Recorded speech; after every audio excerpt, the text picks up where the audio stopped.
Eu gosto mais do Globo que da Folha,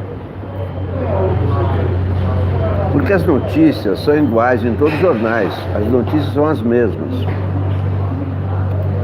A diferença são os colunistas. O que diferencia o jornal do outro são os colunistas. E o Globo tem muito mais colunistas que a Folha, que o Estadão. Muito mais, e mais diversificado. A Folha tem assim, tem 4 colunistas na página 2 e aí mais um lá dentro. E não são do mesmo nível, assim, dos da Globo, não são tão diversificados. A Folha é sempre política e economia, do Globo não. Tem o Nelson Motta, tem o Cacá Diegues, então é mais gostoso, tem o Luiz Fernando Veríssimo. Olá, Maria Rezende Moraes, de Brasília, bom dia de Brasília, bom dia Brasília.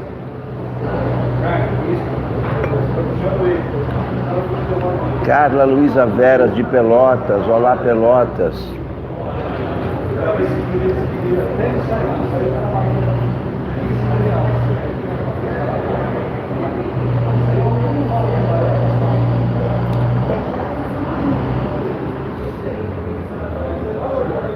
André Luiz Torres,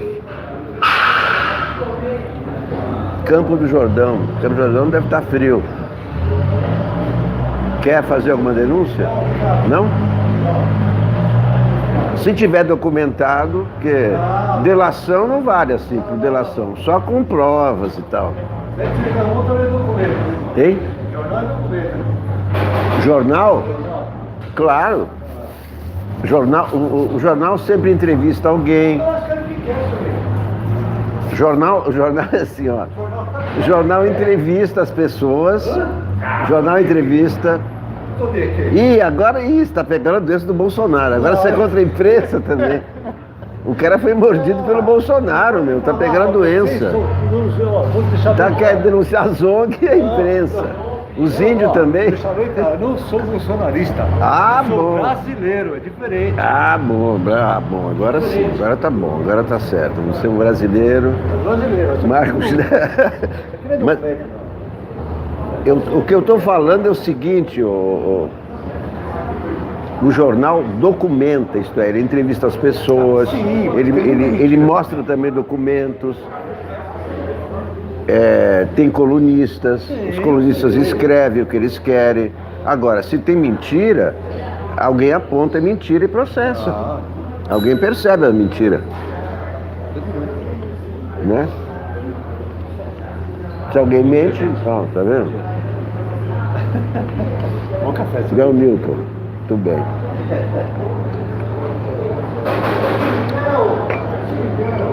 Então você abre a Folha.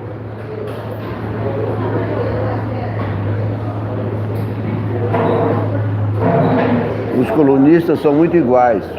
Um abraço para o Marcel e Vera. Olá, Marcel e Vera. Um grande abraço para vocês, Marcel e Vera. Muito obrigado por assistirem, tomarem um café da manhã junto comigo. Há muito tempo eu não tomava um café da manhã aqui na Real, né? Há muito tempo. Mas hoje resolvi começar com o café da manhã.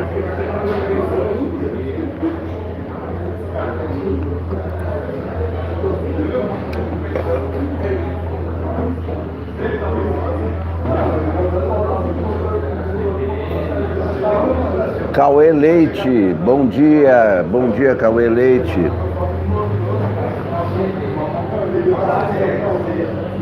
Os jornais hoje estão falando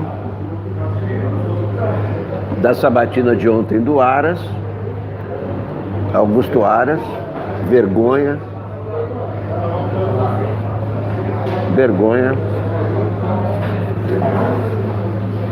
Para mim nem deveria ter sido aprovado. Mas é praxe aprovar. Como é praxe, aprova. Não importa o que ele diga. Afrontou a Constituição. O PGR afronta a Constituição. pensa igual ao Bolsonaro, tá louco. Cara que pensa igual ao Bolsonaro é igual ao Bolsonaro.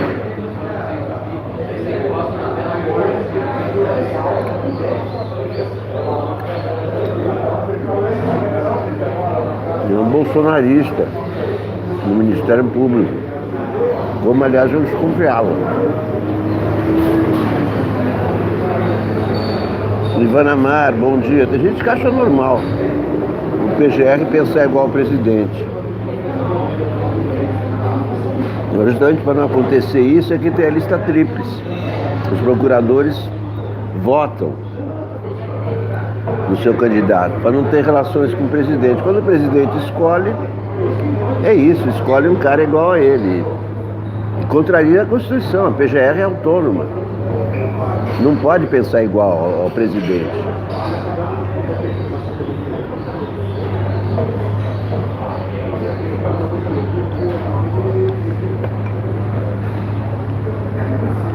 E ainda repercute aquele discurso infame na ONU,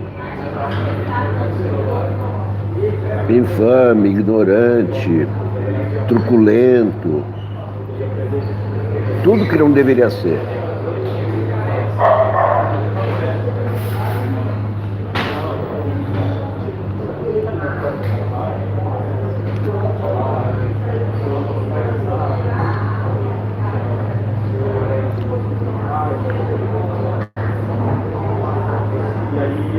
O Trump está encrencado.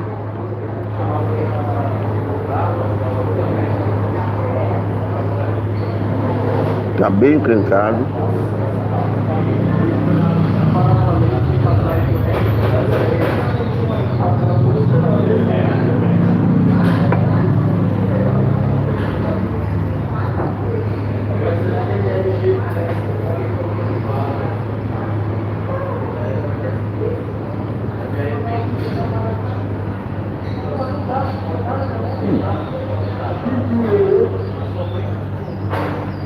Respondendo ao Ricardo, a única coisa que eu posso te afirmar é que ele pensa igual ao Bolsonaro. A hora que ele abriu a boca para falar sobre os índios, era o Bolsonaro falando. Os índios não podem ficar ricos? Esse papo de proteção dos índios, os índios querem ficar na floresta. É o habitat deles.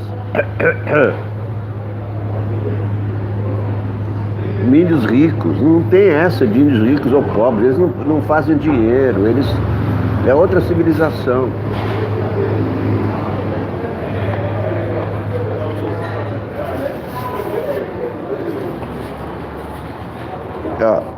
A proposta do Bolsonaro para os índios é uma nova catequese, como fizeram os padres aqui no Brasil, os portugueses que chegaram no Brasil. Vamos catequizar os índios. Então, quando o chefe da PGR diz que os índios não podem ficar ricos, e ele tem que proteger os índios, está lá nas atribuições dele. Daí depois, ele defende a prisão em segunda instância. Isso é uma afronta à Constituição. Leonardo Diniz, de São Luís. De São Luís, falei certo? São Luís? O cara defende prisão em segunda instância igual ao Moro. Qual é a diferença dele pro Moro? Que ele não era da Lava Jato. Uma coisa é a Lava Jato, que ele quer acabar. Faz muito bem. Chega. Extrapolou. Muito poder. É só fechar essa força-tarefa, desligar. Quem formou a força-tarefa foi a PGR. Acaba com a força-tarefa da Operação Lava Jato. Se combate corrupção como se combate qualquer outro crime. Não precisa ter um aparato especial, um monopólio do combate à corrupção. Não. Nisso ele está certo. É por isso que ele foi aprovado pelos senadores, né? Agora, eu acho que não tem condição de ser PGR, não. Para mim não interessa se o cara é de esquerda. Não interessa o que ele diz e faz. Eu não vou achar que o cara é bom porque o cara é de esquerda ou porque o pai é de esquerda. Para mim isso aí não tem nenhuma importância se o cara é de esquerda ou de direita. Importa que o cara fala e faz.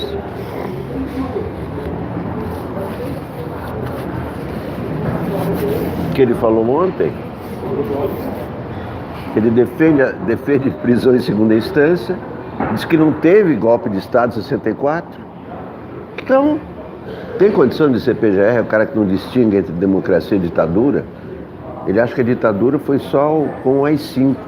E entre 64 e 68 que mudou a Constituição, de 67. Ele não viu isso? Ou ele prefere não ver para agradar o Bolsonaro? Então, não tem condição. Tem condição de ser PGR, um altíssimo posto, controle geral da polícia, bolsonarista. Bom, então, como eu estava dizendo para vocês, por que eu gosto mais do Globo do que da Folha? Porque vejam bem o Globo. Começa com o Chico, que é um gênio, né? É um gênio. Há 30 anos, 40 anos, ele desenha na primeira página do Globo. Olha o Augusto Aras. Aras afirma que Lava Jato é marco, mas critica excesso. Ele vai acabar com a Lava Jato, mas muito bem. Até aí tudo bem, até eu estava assistindo até a hora que ele falava, porque a Lava Jato tem isso, não pode ter holofote, não pode ter opinião política, etc. O Ricardo Soares de Carvalho, será que o Aras terá um militar como assessor? Não sei. Não sei, esse negócio do Dias Toffoli de ter um militar como assessor é horroroso, nunca se viu no STF. Isso é um absurdo, é uma submissão da sociedade civil ao militar, e deve ser o contrário. Os civis é que controlam os militares.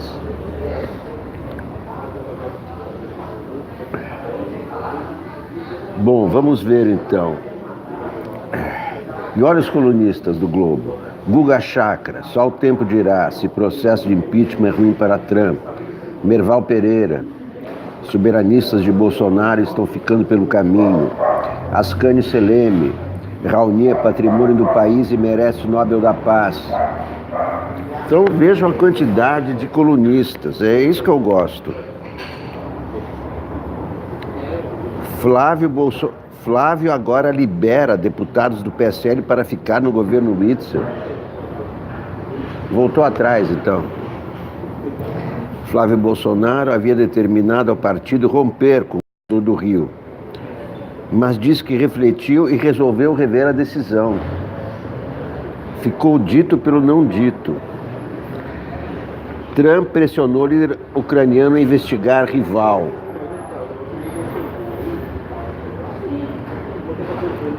Campanha anticrime nos prédios de Brasília, pacote anticrime, a lei tem que estar, como é?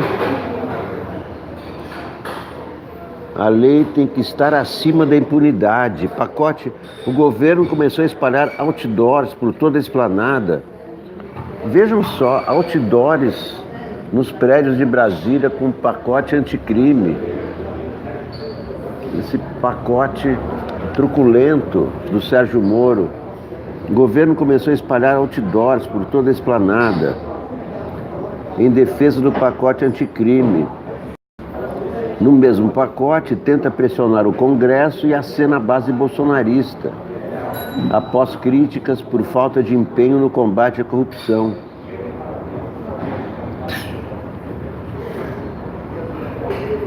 Laudo, não há como identificar a arma que matou Ágata. Vou esconder agora, vou esconder os policiais que mataram Ágata.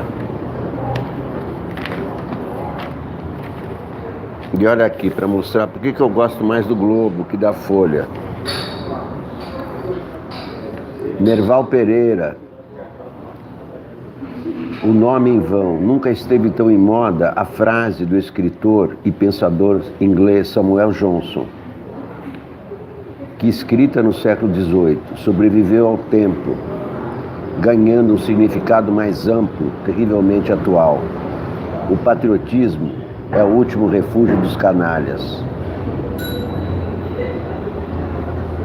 Lucas Simões, não, o Globo é do Rio de Janeiro, mas circula em todo o Brasil. Aqui na banca vem poucos exemplares, não tem assinatura em São Paulo. Mas eu acho que é o melhor jornal do Brasil, porque é mais amplo, tem uma variedade maior de colunistas, só isso. Não preciso concordar com as opiniões do Globo. Uma coisa são as opiniões deles, do editorial. Outra coisa são os colunistas. Tem o Luiz Fernando Veríssimo, tem o Frei Beto, tem Hélio Gaspari, tem Daniel Arão Reis, gente de esquerda, gente de direita, e artistas. É por isso que eu gosto mais do Globo. Então ele está dizendo, patriotismo é o último refúgio dos canalhas. Vocês conheciam essa frase, né? Samuel Johnson referia-se ao partido Patriotas de então, que para Johnson estava sendo dominado por políticos oportunistas. O patriotismo tornou-se, ao longo da história, instrumento político de autocratas e populistas, de esquerda e de direita, fazendo jus à ampliação do sentido da frase do pensador inglês. Os discursos dos presidentes Donald Trump e Bolsonaro utilizaram-se do termo para defender a tese mais cara aos dois e a vários líderes autoritários espalhados pelo mundo. São os soberanistas ou supremacistas, que, em nome do patriotismo, veem em políticas globais coordenadas por órgãos multilaterais como a ONU, tentativas de limitar a soberania das nações. As críticas internacionais à política ambientalista de Bolsonaro foram aproveitadas para exacerbar o sentimento patriótico dos brasileiros, ameaçados que estaríamos por países europeus de olho na internacionalização da Amazônia. O presidente francês, Emmanuel Macron, caiu na besteira de fazer um gesto demagógico aos eleitores ecológicos, abordando essa ideia como uma possibilidade de resolver as questões ambientais naquela região, e provocou a ira de Bolsonaro e da ala militar nacionalista. Mereceu as críticas, mas não as ofensas, inclusive pessoais. Fosse um político habilidoso e não o que vive de confrontos e quisesse realmente enfrentar a questão ambiental com visão contemporânea, Bolsonaro poderia ter dado uma resposta ao colega francês que o obrigaria a desculpar-se, fazendo desse episódio uma oportunidade de se impor no cenário internacional. Ao contrário, preferiu apelar para o patriotismo e aliar-se a minoritários líderes de direita e extrema-direita, na vã esperança de que a tese de Steve Bannon e Olavo de Carvalho esteja certa e que os soberanistas prevalecerão no final das contas. Vários deles estão ficando pelo caminho, e se Donald Trump for derrotado no ano que vem, o projeto vai por água abaixo, inclusive de Bolsonaro. Para nenhuma surpresa, o presidente Donald Trump voltou a defender o isolacionismo, justamente no palco de uma organização que trabalha para dar um sentido de unidade a um mundo cada vez mais interligado. O futuro não pertence aos globalistas, e sim aos patriotas, afirmou Trump. Globalismo é como os isolacionistas chamam a globalização, que consideram um movimento esquerdista que tem que ser combatido. O próprio Bolsonaro, em seu discurso, cravou palavras duras contra valores que considera pervertidos por uma ação coordenada ideológica de esquerda. A célula máter de qualquer sociedade saudável, a família. Esses comunistas são contra a família. Vão ser a favor do quê, então? Avulso, as pessoas são avulsas. Não tem pai, não tem mãe, não tem avô, nada. A inocência de nossas crianças, pervertendo até a identidade mais básica, elementar, a biológica, e até mesmo a alma humana, para expulsar dela Deus. Sendo Bolsonaro, alinhou-se a regimes retrógrados e líderes autoritários, criticando a mídia internacional, como faz com a brasileira. Aliou-se a autocratas como ele, que não conseguem conviver com críticas. O publisher do New York Times, A.G. Sulzberger, em artigo publicado dias atrás, trata dessa postura de dirigentes autocratas tentando desacreditar a imprensa independente, a começar pelo presidente dos Estados Unidos, que inventou para isso as fake news, expressão que tem servido a autocratas ao redor do mundo para rebater críticas. Entre os extremistas, Sulzberger cita o primeiro-ministro Viktor Orbán, da Hungria, os presidentes Recep Erdogan, na Turquia, Nicolás Maduro, na Venezuela, Rodrigo Duterte, nas Filipinas, e Jair Bolsonaro. No momento, veja em que time que está o Jair Bolsonaro, que time está o Brasil.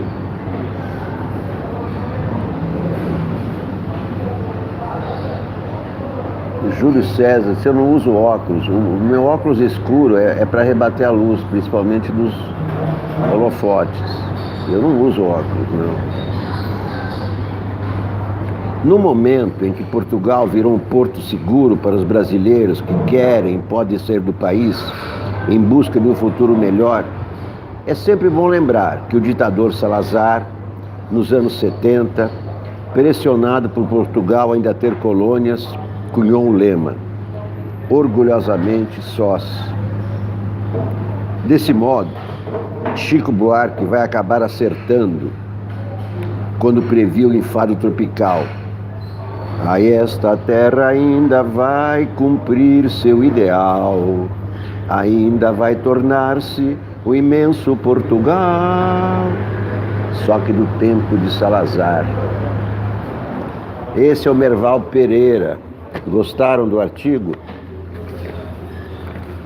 Ascânio Seleme escreve Raoni. Raoni, Prêmio Nobel da Paz. Já em 1984, Raoni Metutkire era um dos maiores líderes indígenas brasileiros e o principal chefe da etnia Kayapó. Meu primeiro encontro com o cacique pode parecer bizarro e levantar suspeitas sobre sua sensatez e serenidade.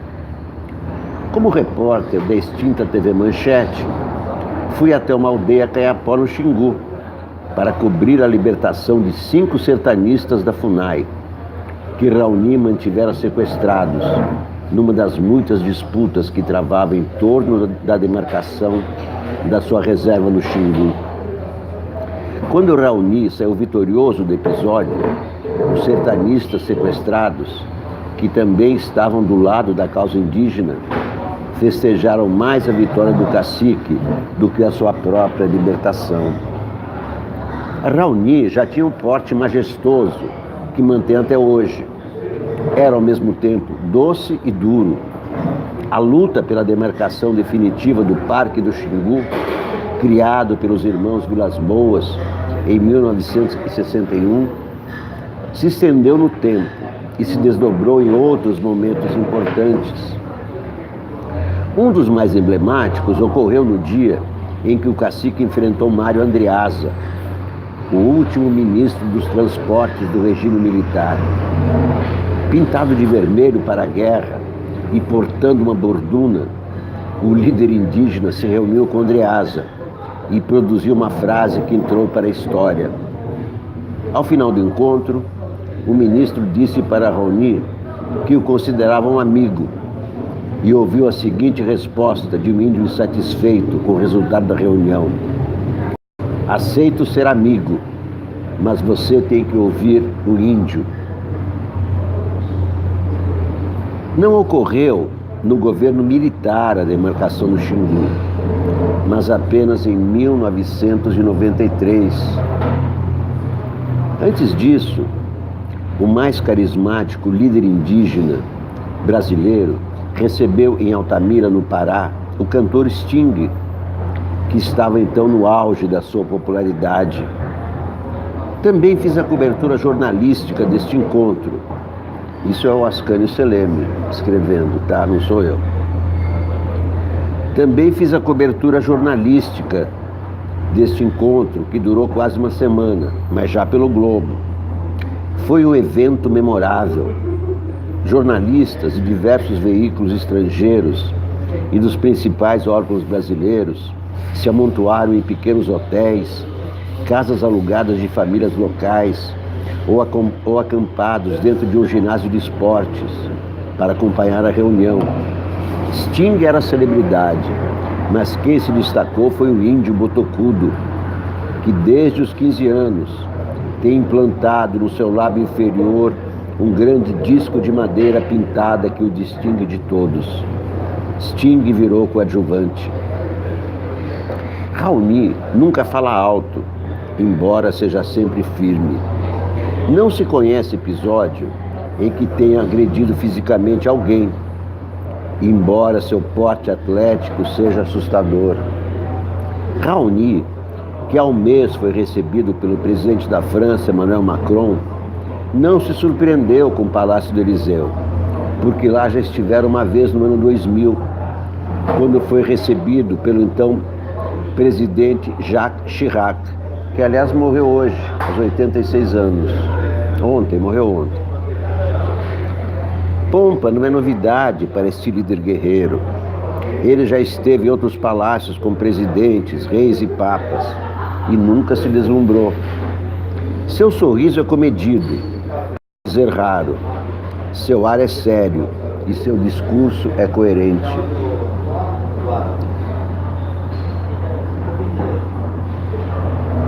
Deve ter uns 90 anos. Tem perto de 90 anos o Raoni.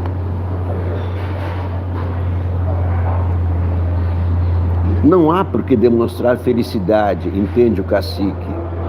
A luta que um dia foi por demarcação de terra, hoje é em defesa dos direitos e da dignidade dos povos indígenas. Raoni é um patrimônio brasileiro que atravessou todos os governos militares e depois os civis que se sucederam até aqui. Contra todos se insurgiu. Contra todos levantou sua borduna e se pintou de vermelho. Seus detratores gostam de dizer que ele é produto da mídia, por causa do botox e porque gosta de usar cocares coloridos. E também porque anda com rainhas e papas. Parece desrespeito ou preconceito. Quem sabe despeito. Essas pessoas tampouco respeitavam Juruna, outro líder indígena que se destacou por gravar promessas vãs de autoridades em um velho gravador de fita cassete e que um dia virou deputado federal. Raoni merece cada um dos salamaleques que recebem suas andanças pelo país e pelo mundo afora. É um dos maiores e mais autênticos brasileiros de todos os tempos. Um homem digno que só busca o bem coletivo para o seu povo, para os seus irmãos. Sua lembrança para o Prêmio Nobel da Paz é justa, não apenas porque um dia atacou o governo Jair Bolsonaro ou porque foi objeto da sua fúria no discurso da ONU. Não. Raoni merece o Prêmio Nobel da Paz porque é em seu nome que vem lutando desde que viu pela primeira vez um homem branco, em 1954, aos 23 anos de idade. Então, vamos fazer as contas. 54 menos 23, então ele nasceu em 31.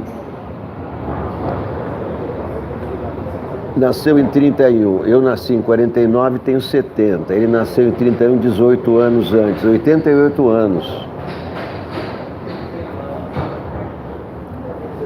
Joel Silva Júnior. O Raoni está agora empenhado em fazer uma cerca viva em torno do Parque do Xingu.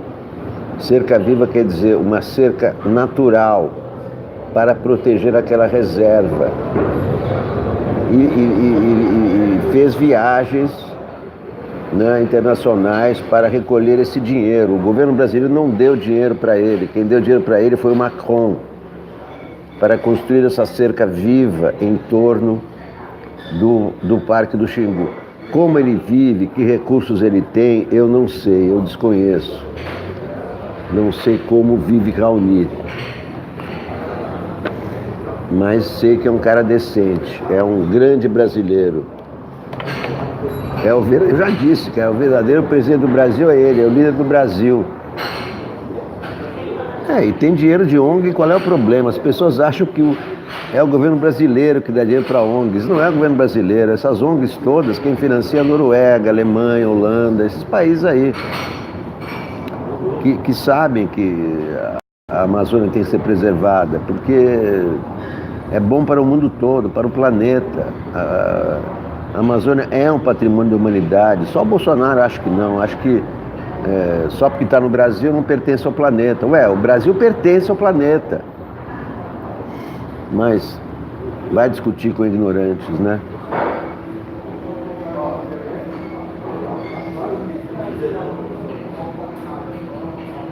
Olha aqui, Veríssimo está saindo de férias.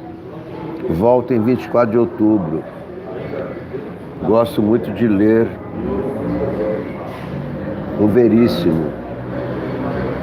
Saiu outro livro do Thomas Piketty, o economista francês, cujo livro anterior, O Capital no século XXI, causou enjoos na direita e euforia na esquerda, porque destruía a tese de que era só deixar o capitalismo solto, que com o tempo ele resolveria tudo, da desigualdade social ao bicho de pé. O título do novo livro é Capitalismo e Ideologia, e ele consegue ser maior em número de páginas do que o anterior.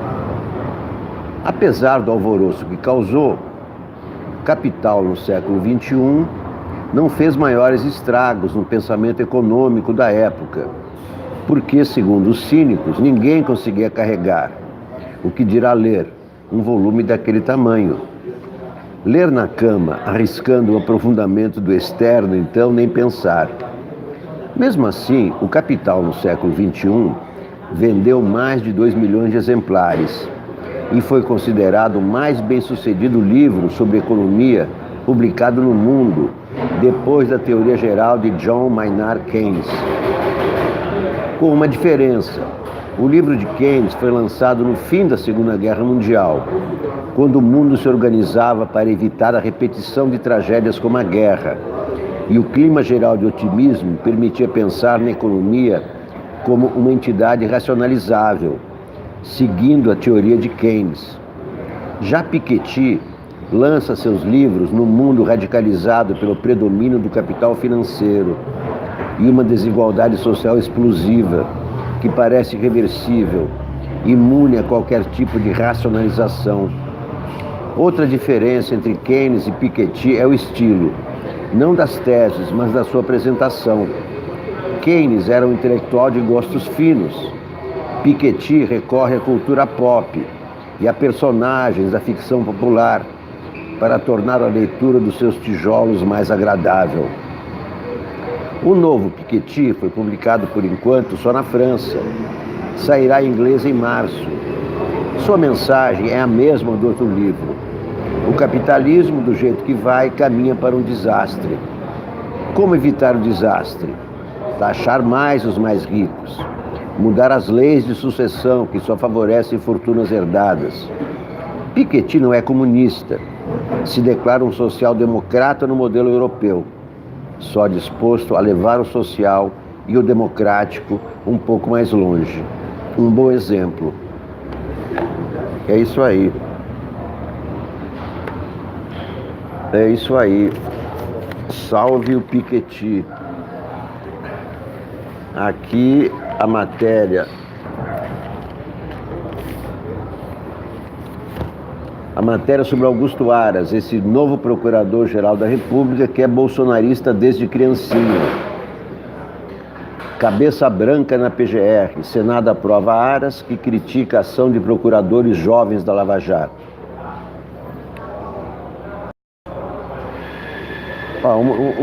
Uma das teses que ele defendeu ontem também é que Eduardo Bolsonaro pode ser embaixador dos Estados Unidos tranquilamente, sem ter jamais sido diplomata, sendo filho do presidente, e que não era nepotismo. Olha o que diz o Augusto Aras.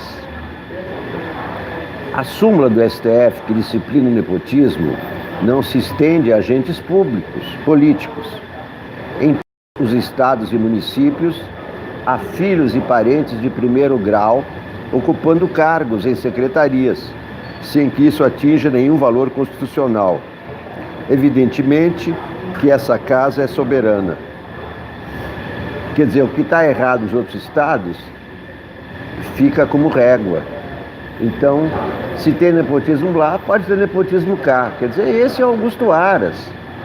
Quem achava que o Augusto Aras era independente, autônomo, não tinha nada a ver com Bolsonaro, vejam só que boa escolha,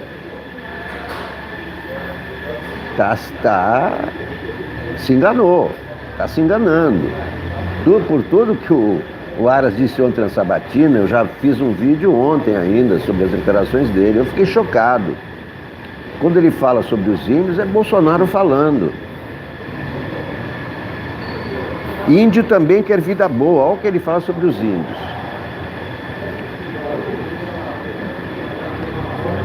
Índio também quer vida boa, compatível com suas necessidades. Não quer pedir isolado de quem produz e ter 100 mil hectares disponíveis e não poder produzir, porque tem dever de continuar como caçador e coletor. Não é dever, é a civilização dele. Como é que o PGR, uma das atribuições do PGR é proteger os índios, é proteger até judicialmente os índios, e diz uma coisa dessa. É o mesmo discurso do Bolsonaro. Qual é a diferença entre esse discurso e o que o Bolsonaro falou na ONU sobre a Amazônia? A frase do Bolsonaro foi: índio quer ser um latifundiário pobre em cima de terra rica? Não é uma coisa, tira os índios e explora o garimpo. E os índios viram garimpeiros. É isso que está falando o PGR e o Bolsonaro, mesma coisa. Como é que o PGR se posiciona a favor da prisão em segunda instância quando a Constituição diz que não? O artigo 5º garante a liberdade até a perda do último recurso na última instância, que é no STF. Ele defende a segunda instância. Depois diz que não teve golpe de Estado em 64. Foi um movimento popular, civil. Civil. E aqueles canhões eram de quem, então? Civil tem canhão em casa? Alguém tem canhão na garagem? O que eram aqueles canhões em 64? A quem ele quer enganar? É hipócrita, é cínico, um não conhece a história. Ou falou isso por conveniência, para se alinhar com o Bolsonaro, seja como for. Mostrou que não tem autonomia nenhuma, não vai ter autonomia nenhuma.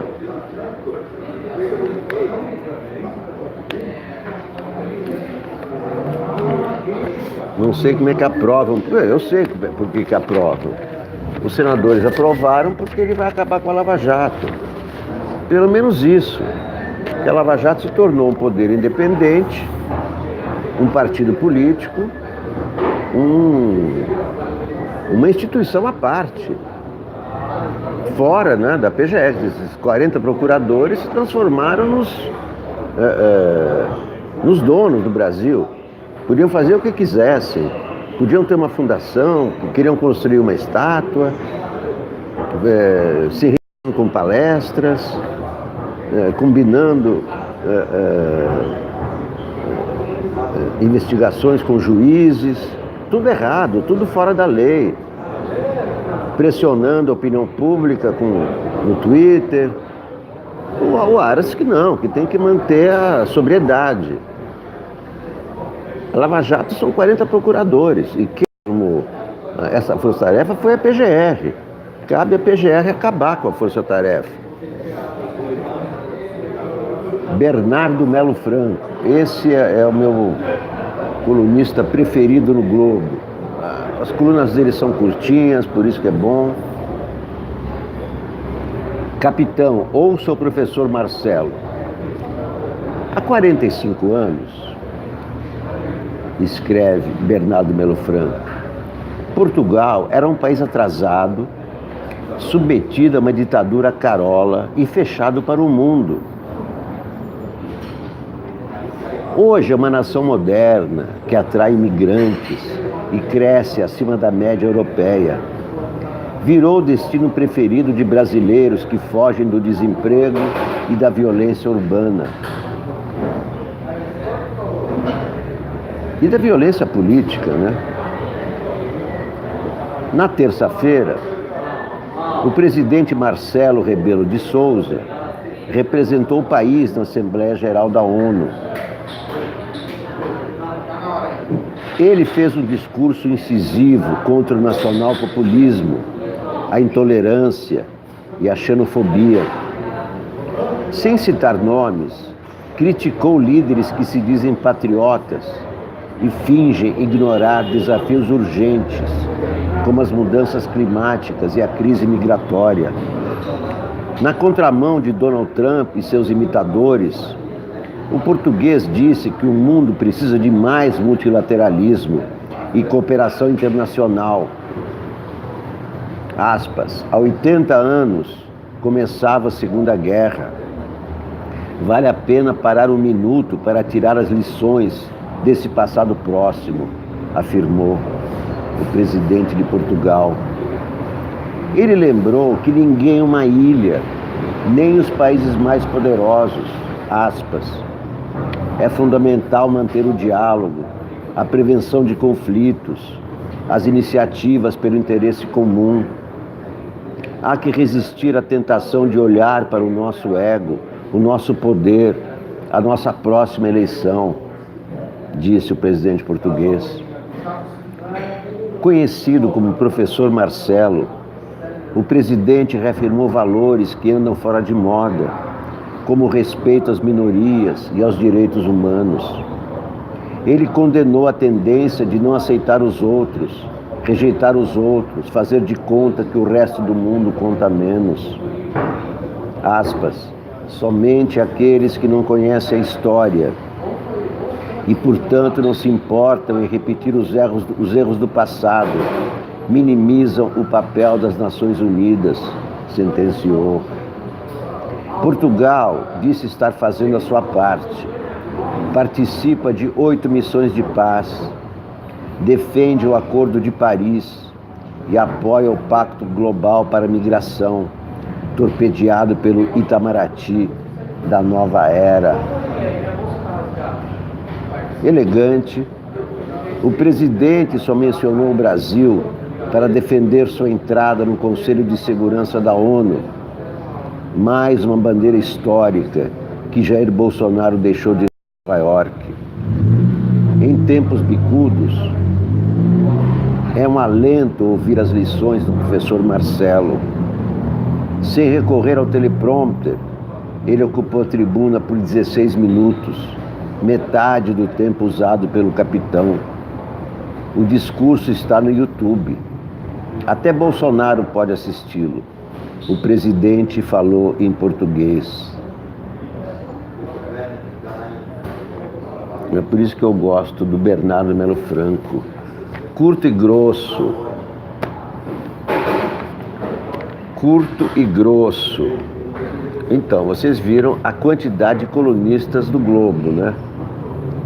A quantidade e a variedade. Vai de Luiz Fernando Veríssimo, Ascânio Seleme, aí tem o Merval Pereira, aí tem o Bernardo Melo Franco, outros que eu não leio, que eu gosto menos. E vamos ver a Folha. A Folha. Novo procurador. Bom, a manchete é o novo procurador-geral. Ao lado, transcrição atesta pedido de Trump ao ucraniano, quer dizer, o Trump está entrando pelo cano, porque o que ele disse ao presidente ucraniano foi realmente pressão para ele investigar o Joe Biden. Olha, dá uma investigada lá sobre o filho do Joe Biden.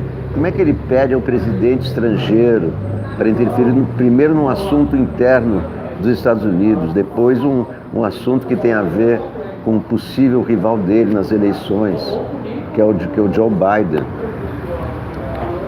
Agora, o que diz aqui a matéria da Folha é que não é uma gravação. Lá nos Estados Unidos, o processo é o seguinte: quando o presidente da República conversa por telefone com outro chefe de Estado, há 3 equipes de agentes da segurança que transcrevem esses telefonemas. Não é que gravam, eles transcrevem, eles estão ouvindo e transcrevem. Trump subiu no telhado.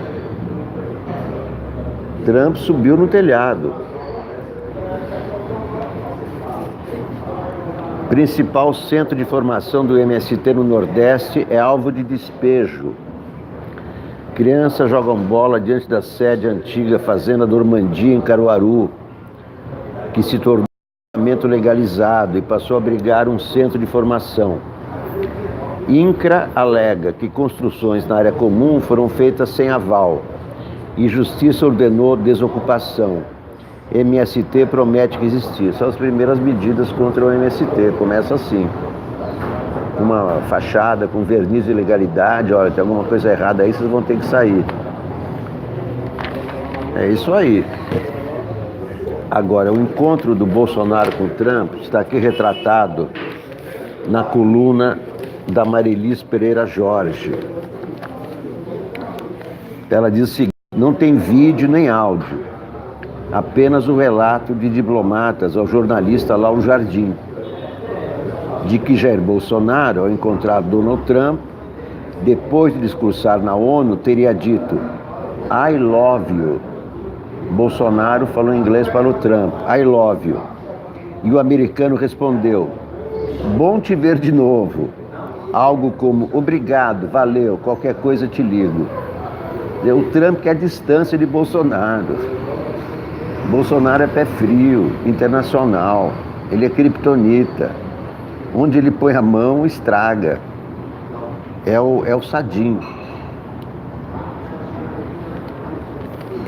I love you. Imagina o Bolsonaro falando pro Trump, I love you.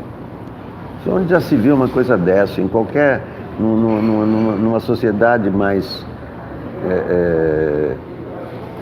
ciente da sua importância, já repudiaria um presidente que diz para o outro I love you. Nem por brincadeira. Imaginou o Putin falar para o Macron I love you? O Macron falar para o Trump I love you? Seria destituído no dia seguinte.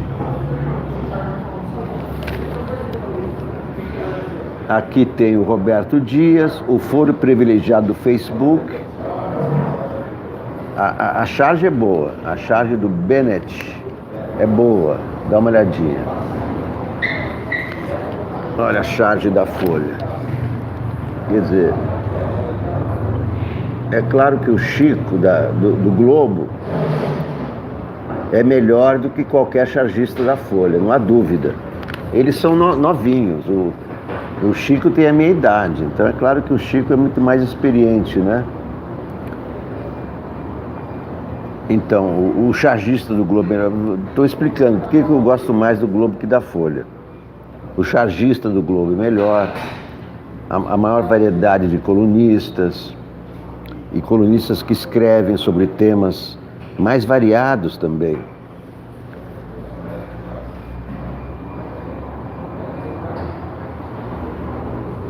Olha aqui, o foro privilegiado do Facebook. O Código Penal facebookiano ganhou nesta semana outro capítulo duro de engolir. Políticos, esses espécimes tão puros, ficarão isentos de boa parte das regras sobre postagens. Isso aí não me interessa muito. Aí fala sobre a Venezuela, que também não interessa muito. E pronto, acabou. Só tem esses colunistas, a Folha. Muito fraco, né? Eu não sei como é que os jornais não percebem que os seus pontos fracos. A Folha tem uns 200 jornalistas trabalhando lá e não aumenta a sua equipe de colunistas. Coluna Poder da Folha. Após a chancela do Senado, aliados de Augusto Aras ampliaram a consulta a nomes que devem ocupar postos estratégicos na gestão dele. José Bonifácio Borges de Andrada é o favorito para o posto de vice-procurador-geral, que já ocupou na era Rodrigo Janot. Em aceno a outra ala da categoria, Aras estuda manter, eu não sei quem são esses caras. A resistência a Aras no MPF ainda é tão intensa que Bonifácio foi aconselhado por colegas a não aceitar a vaga de vice-procurador-geral. No entanto, a avaliação geral hoje é de que são grandes as chances dele topar.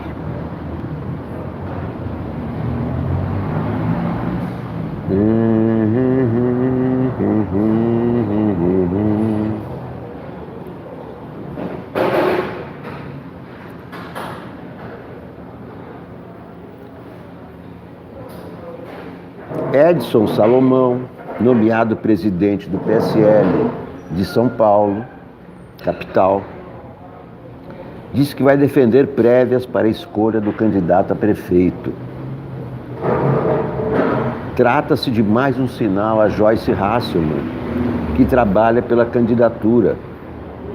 Como revelou o painel desta quarta, Salomão representa o grupo de Eduardo Bolsonaro, que tenta minar a influência da deputada na legenda. Salomão diz fazer política de forma ideológica. Joyce, segundo ele, vai para onde o vento sopra. A lua vai dormir encabulada na passarela da madrugada. PGR interino contraria Dodge e defende operação no Senado. Líder entrega a senha de celular à PF e causa apreensão. A minha impressão, quando eles foram fazer a devassa lá na liderança do Senado, eu achei que eles não vão encontrar muita coisa do passado, e sim do presente. E no presente ele está negociando os cargos com os senadores em troca de votos para Eduardo Bolsonaro embaixador. Então é isso que a Polícia Federal pode encontrar. E daí a preocupação do Bolsonaro e do Davi Alcolumbre, porque o Alcolumbre estava participando dessas negociações também. E olha aqui, a matéria da Camila Matoso na Folha. O líder do governo no Senado, Fernando Bezerra Coelho, entregou à Polícia Federal a senha do seu celular no dia da Operação Desintegração, na última quinta-feira. Segundo relatos, o político desbloqueou o telefone de maneira impensada, pouco tempo antes de seus advogados chegarem à sua residência oficial em Brasília. O gesto causou surpresa à defesa do parlamentar e aos policiais envolvidos na ação. No aparelho, há conversas com outros congressistas, como, por exemplo, o deputado federal Eduardo Bolsonaro. E que será essa conversa? A Polícia Federal já tem essa conversa. Então, isso que eu estava falando, a preocupação do Bolsonaro é que tem conversas atuais comprometendo o governo. Conversas potencialmente explosivas, porque o Bezerra é que estava negociando a aprovação do filho do Bolsonaro para embaixador. O fato de a PF ter a posse do aparelho com conversas que podem tratar de articulações políticas aumentou a irritação de parlamentares com a operação. A mesa do Senado entrou com um pedido no Supremo para que a análise do material recolhido seja suspensa imediatamente, antes que eles ouçam. A ação pode ser apreciada pelo presidente Dias Toffoli, aquele que também diz que não teve golpe de Estado, mas sim um movimento de 64. Ou pode ser levada para o plenário. É aí que a porca torce o rabo. Esse é o problema dessa busca e apreensão. Os telefonemas atuais, não as coisas de 4, 5 anos atrás. Aqui tem um artigo do Fernando Schuller, não gosto, esse Fernando Schuller é muito fraquinho. Nós vamos ver a Ilustrada. A Ilustrada, sim. A Ilustrada tem os melhores artigos, digamos assim, nem todo dia, nem todo dia. Esse eu gosto, Contardo Caligares. Ele é um cara inteligente, é um psicanalista, escreve muito bem, não é sectário, não gosto de artigos sectários. Vamos ver o que diz Contardo Caligares. E o nome é lindo também, né? Contardo Caligares, né? Um nome imponente. Queria eu ter um nome desse. No começo do século XVII, os puritanos ingleses achavam que a Igreja da Inglaterra não se afastava o suficiente da Igreja Católica Romana. Alguns decidiram emigrar para as colônias americanas. Suposição lógica: quem atravessa o Atlântico para garantir a sua própria liberdade saberia respeitar a liberdade dos outros. Não foi assim. Um dia chegaram a Massachusetts Mary Fisher e Anne Austin. Elas eram quáqueres e começaram a divulgar sua forma de cristianismo. Foram presas e seus livros queimados. Os puritanos, de qualquer forma, desconfiavam de mulheres em geral, como mostraram mais tarde em Salem, enforcando 14 bruxas e só 5 bruxos. Enfim, os quáquers, nas colônias americanas, comportaram-se de maneira mais lógica. Quando conseguiram o governo da Pensilvânia, eles a povoaram anunciando Europa fora o seguinte: quem fosse para lá teria aquela liberdade de culto e de vida que eles, os quáquers, não tiveram quando chegaram às Américas. A atitude dos quáquers prevaleceu. A liberdade de culto, crenças, opiniões e costumes se tornou valor fundamental na Constituição dos Estados Unidos. Zelar pela liberdade de todos, inclusive dos que pensam muito diferente de você, é o melhor jeito de você preservar a sua própria liberdade de opinião, culto e vida. Esse liberalismo nas crenças e nos costumes talvez seja, aliás, uma condição do sucesso do liberalismo econômico americano. Uma economia baseada na iniciativa dos indivíduos supõe que o indivíduo seja livre de viver do seu jeito. Ora, o governo brasileiro atual se declara liberal em economia, mas exala um bafo teocrático. Em nome do Deus de uma parte de sua base, população supostamente representada pela bancada evangélica, a censurar os costumes, as vidas e as artes de muitos. Os teocratas são bizarros. Eles não defendem sua própria liberdade, que ninguém contesta. O que lhes importa é limitar a dos outros. Exemplos. O prefeito Crivella quer impedir as crianças cariocas de verem um beijo gay. Um governante liberal deixaria soltos os beijos gays, mas não proibiria aos cariocas assistir à pregação do bispo Crivella. E tampouco obrigaria Crivella a beijar homens, visto que ele não quer. A ministra Damares, que se reuniu em Budapeste com representantes de governos que flertam com o autoritarismo, sonha com um Brasil de famílias todas heterossexuais, numerosas e cristãs do cristianismo dela. Um Brasil em que homossexuais não poderiam se casar, nem adotar crianças. Um Brasil sem feminismo, sem intersexuais, nem transexuais. Num governo liberal, tudo que ela sonha em proibir seria permitido. Mas não por isso ela seria obrigada a frequentar clube de swing e se entregar a sexo selvagem. Ao contrário, permaneceria livre para se dedicar aos estudos bíblicos. Nossa maneira de viver, feita de crenças, regras e costumes, é sempre um sintoma, ou seja, um compromisso duplo entre vários desejos conflitantes e entre esses desejos e as exigências repressivas internas e externas. Agora, o que faz com que muitos indivíduos sejam seduzidos por um projeto totalitário, ou seja, pelo projeto de impor seu sintoma a todos os outros, como uma moral universal obrigatória. Hannah Arendt dizia que a sedução exercida pelos totalitarismos estava em suas ideologias, por elas fornecerem respostas reconfortantes aos mistérios da vida. Para o nazismo, toda a história é um conflito de raças. Para o comunismo, é luta de classes. E eu acrescentaria, para as teocracias, é a expressão da vontade divina.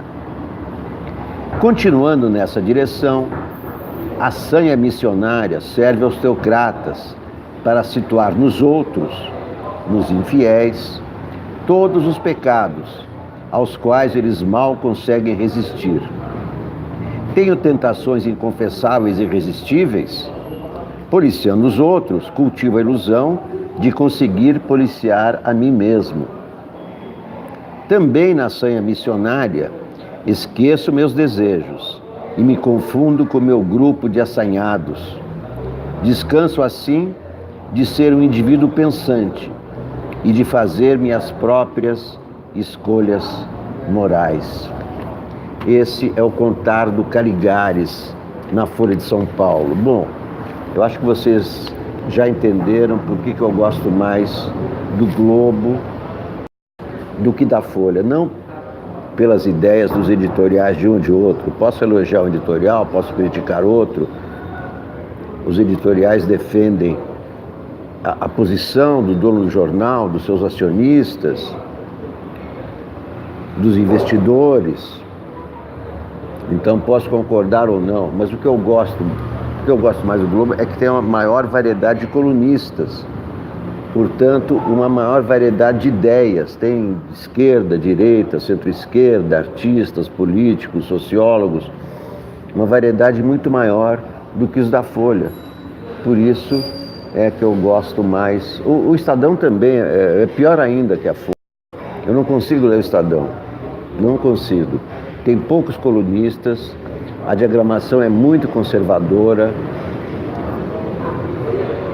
Não consigo ler Estadão. Perdi totalmente a vontade. E tem muito menos colunistas e muito menor variedade, porque o Estadão tem uma ideologia mais conservadora que ele segue até nos colunistas. O Globo não, o Globo é mais variado. Tem Frei Beto, que é de esquerda, Daniel Arão Reis é de esquerda, foi guerrilheiro, escreve no Globo. Aí tem o Merval Pereira, tem a Miriam Leitão, tem o Bernardo Melo Franco, que é ótimo. Aí tem o Luiz Fernando Veríssimo, tem o Zuenir Ventura, só para citar alguns de cabeça, Cacá Diegues. Então, é por isso que eu prefiro o Globo, tem uma visão mais ampla, né? Tem uma variedade de opiniões. Para mim, quanto mais opiniões eu ouço, mais eu tenho informações sobre o todo e consigo formar melhor a minha opinião. Muito obrigado, então, a todos por assistirem. No primeiro programa de hoje, a TV Sounic, sempre faço transmissões ao vivo, várias vezes ao dia, às vezes 2, às vezes 3, dependendo do dia, dependendo das notícias, né? Dependendo do que acontece. À noite, estarei às 20 horas na TV 247, com o Boa Noite 247.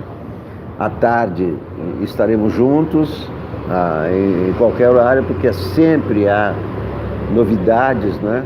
Depois do meio-dia, para comentar com vocês. E como sempre, por favor, compartilhem, se inscrevam, sócio do canal.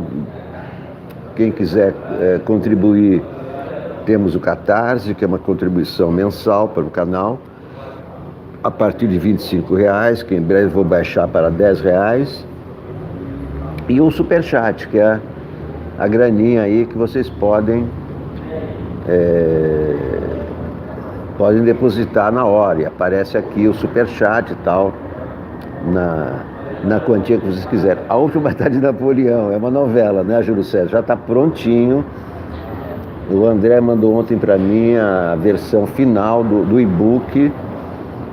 Hoje é quinta-feira, nós vamos escolher o dia certinho para lançar, mas já está prontinho, fazendo as últimas revisões.